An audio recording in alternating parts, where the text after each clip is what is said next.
guys and gals, and everybody here from Drake Wing Gaming Center. And I'm up super early this morning. I just kind of woke up at 7 and just decided not to go back to bed. So I'm here with you, Amber here, bringing y'all some more content. So anyways, go ahead and jump right back into it, shall we? Alarm Shandy, we're up, and let's go. Just a tad bit frazzled, I'll be okay. Alright. He hadn't felt any pain. He doesn't feel any pain right now either. Not physically, at least. It's something deeper.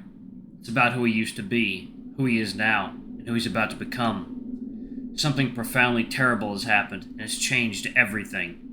He knows that much at least. What he really wishes to know right now is who the hell he even is. He tries to think back to what he last remembers. Standing in front of everyone in the second grade, his trembling paws holding his book report. He clears his throat, trying to figure out how to put his sentences together in advance. It's Arturo. Artie! Please be alive. Or at least spooky, so you can haunt Brian. Okay. Speak up, Arturo. The whole class needs to hear you. Arturo. That's his name. Arturo Herrera. He opens his eyes.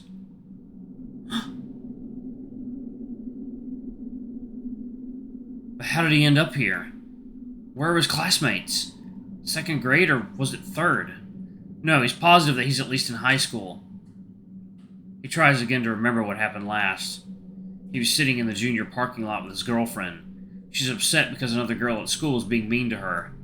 She's a Jaguar, sitting in the passenger seat of his beat-up sedan, one of her feet up on the dash, and he's leaning toward her to kiss her on the cheek. What's her name? Sarah Mendoza. Or was it Montoya? But now he remembers that they didn't last long at all. Maybe only a semester. Probably because he sucks at comforting people. He does always say the wrong thing at the wrong time. But he still had several girlfriends after her up until...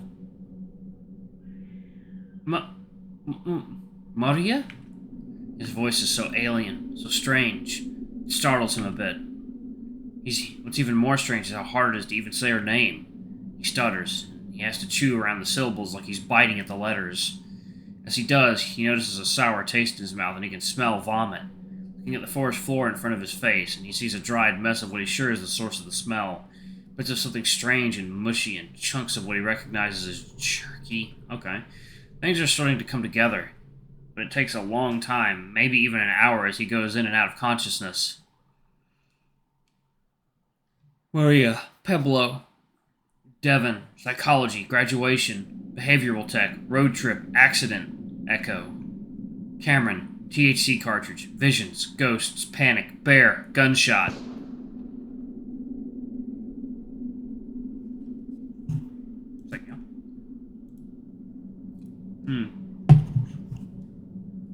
Oh, that's good coffee. Oh, damn. Okay. Gunshot. He's been shot. It's only now that he realizes his current position, curled up on his side, arms folded up in front of his chest. He tries to move his arms, but like everything else he's trying to do, it's very difficult. His muscles feel unnervingly weak, and every time he moves, it comes with an uncontrollable twitching and trembling. Arturo stares at his paws, watching the tremors, trying to quell the panic. Finally, he slowly manages to sit up. Immediately, dizziness overtakes him, and he has to pause for several seconds before he's sure he's not going to fall back down. Once he's sitting up, his stomach turns and he dry heaves, and that's when he feels the pain. It's not terrible, but the deep, cold throb at the back of his head feels remarkably wrong. With a shaking paw, he reaches back, and finally feels the damage. The fur is crusted and matted, becoming a deep bit damp as he gets closer to the source. His fingers brush over a slight gap, like there's a small crater in his fur. As he presses down, he realizes the crater goes past the fur and past the skin, and he feels something oddly hard and almost sharp. Arturo gasps, realizing the stiff, jagged thing he's running a finger over is his broken skull. He jerks his paw away, breathing hard. He was shot in the head. In the head. He remembers deciding to run, since the shotgun wasn't loaded, but then the bear had taken out another gun, a handgun, and then... How is he alive? How long will he stay alive? Is there a bullet in his brain right now? He knows he needs something, so he tries to ask for it. I need shelf. Melt. He struggles not to stutter, to say the right word that he knows he's trying to use. This is bad. Devon was hurt too, maybe even killed. Cameron, he was already hurt, and it wasn't a monster in this forest that hurt him. The cat brings his knees up to his chest, putting his arms around him like he's a child. He feels like a child, helpless and completely confused as he sits injured in this terrible forest. This must be some kind of awful dream, and he wants to wake up. But even though everything feels unfamiliar, surreal, dreamlike, he knows this is real. Arturo feels his face crumple as he starts to cry, pushing his forehead against his knees. I need to summon something. No, wrong words. I need someone. There's some relief as Arturo feels like he's improving at least a little bit. Maybe this is only temporary? He's been told several times in his psych and neuroscience courses that the brain is plastic. The fact that he's recalling these memories, making sense of these memories, gives him hope, but there are still certain things, very simple things, that are missing. Ruined my life. Arturo jerks his head to look up, heaving again as another wave of dizziness and nausea sweeps through him.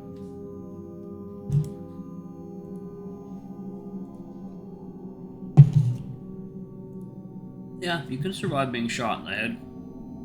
It's quite common, too. Multiple times, though? Probably not. Come on? Cameron. He looks in the direction of the sound and sees a trailer, partially hidden behind tree trunks and bushes, about 30 feet away. His right ear pops loudly several times and he rubs it, feeling fluid come out. He knows it's blood. The cat slowly begins to stand up, and immediately gets a terrible shock as he realizes the weakness he'd felt in his arms is also in his legs. He struggles and stumbles his way to the tree, trying not to panic again before finally leaning up against it. Oh, Artie. Let me go! I can't breathe! Arturo realizes he's not the only one in this nightmare.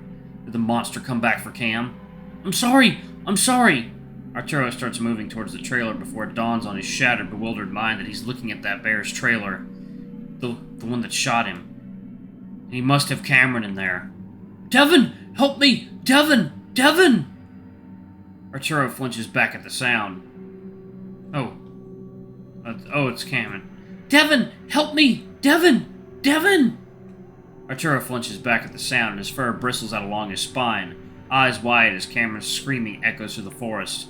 The cat looks around desperately, hoping that Devin does come to help. Even though that evil bear is bigger, Devin's a pretty big bear too, and he would stand a much better chance than he himself would. Thuds followed by yelps and howls come next, and finally it's too much for Arturo. Dev! You're Cameron! He can't go in there like this, he knows that, but he can get help. Maybe, depending on how bad it is, these problems he's having could be a lot worse over the course of just a few hours. But he has no choice. While he knows he has a car, he also knows that he can't use it, even though he can't remember why. He remembers that there's a highway, the one that they should have gone to the second he got here. He needs to get them all help. So, with one more terrified look at that trailer, he starts to make his way out of the forest.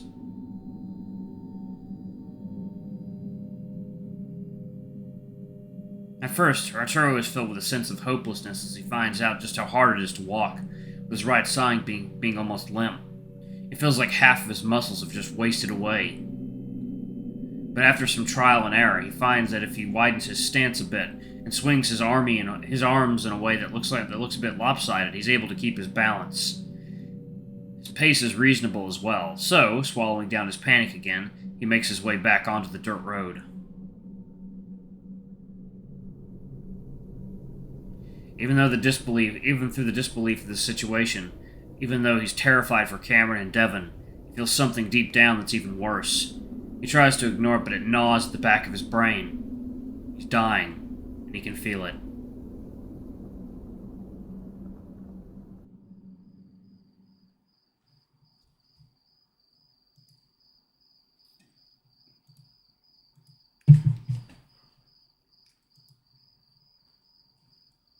Devin struggles with his handcuffs, trying to get the chain into the position that he wants. He pulls his paws up until the chain is taut, then moves slowly in a circle around the bolt, till the chain itself twists on itself. That was the easy part, and based on the tension he felt being put on the chained links, he had been feeling pretty confident. But then he'd spent what feels like the last hour trying to actually put enough force and weight into the motion so that the chain would break. While the twisted chain is taking most of the pressure off his own wrists, it still hurts. Devin can see through his fur that he's already starting to bleed from his wrists, and fur is coming off in small tufts with each failed twist and jerk. Come on, damn it, please! After another failed heave, Devin slumps with his paws pressed to the floor of the van, gasping and sweating. A wave of dizziness comes over him, and he ends up pressing his face to the metal floor. Please, please help me! Devin half-heartedly prays, just in case there is something above all this. Footsteps.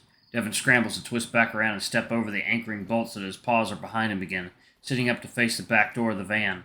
It opens, and Devin finds himself staring at the bear that did this to him. Even though he doesn't want Cameron anywhere near this man, seeing that the coyote isn't there with Brian sends panic through the younger bear. What do you want? Where's Cameron? Please! Shut it! Devin watches with dread as he sees the huge bear holding that water bottle. Please, just tell me what you want. I'll give it to you. Just let me see him. His teeth snap together, and the next thing the bear knows is that his head is resting against the metal cage partition that separates the back of the van from the seats. Dazed, his chin is on his chest, his arms under his back, forcing him to arc his chest and stomach toward the van's roof. Then Brian is on him, pressing the bottle to his lips. Dazed from the punch, Devin can only mumble in protest. No! Devin sees the look in the other bear's eyes, and he knows that eventually he's going to have to drink from the bottle again. Then completely defeated, Devin continues to plead with the man. Wait, just wait, please! Just tell me what you want. Is he okay? Boy, you're really starting to piss me off. If you don't do what the fuck I tell you... Brian grabs Devin's chest fur in both paws and hauls him up so he's sitting in a more upright position. I'm gonna take it out on your little cock-sock Yodi. You understand me? Now shut up! But Devin can't shut up. He's half convinced that Cameron is already dead. Please, just let me see him so I know he's okay. Alright. I was gonna say you already earned him one good hit. Now it's two. Wanna add a third? Devin just stares. Of course, he knows that Brian doesn't need an excuse. If he really wants to hurt Cameron, he can. Because there's nothing Devin can do. He can only do what the older bear tells him to do, so he opens his muzzle. Slowly, Brian pours a slightly bitter water into his mouth and Devin drinks. Even though his body wants to keep drinking, Devin starts to pull back after only a few swallows, as if he's had enough, and doesn't even suspect the water is drugged. But Brian pushes the bottle hard enough that Devin's lips are painfully mashed between the plastic and his own teeth. He's forced to keep drinking. Even when he lets a tiny bit dribble out from the corner of his mouth, Brian growls more threats at him. Eventually, the water is gone. Devin hangs his head in defeat, as Brian pulls back, backing out of the van. I'll be back to check on you. Don't think I need to tell you what'll happen if you even think of trying to puke that up. Devin squeezes his eyes shut, wishing this fucking bear would just tell him what's happening, what he's doing to Cameron, and why he's keeping him alive. But the younger bear is too afraid to talk, too afraid of what Brian might do, so not the word the van door slams shut.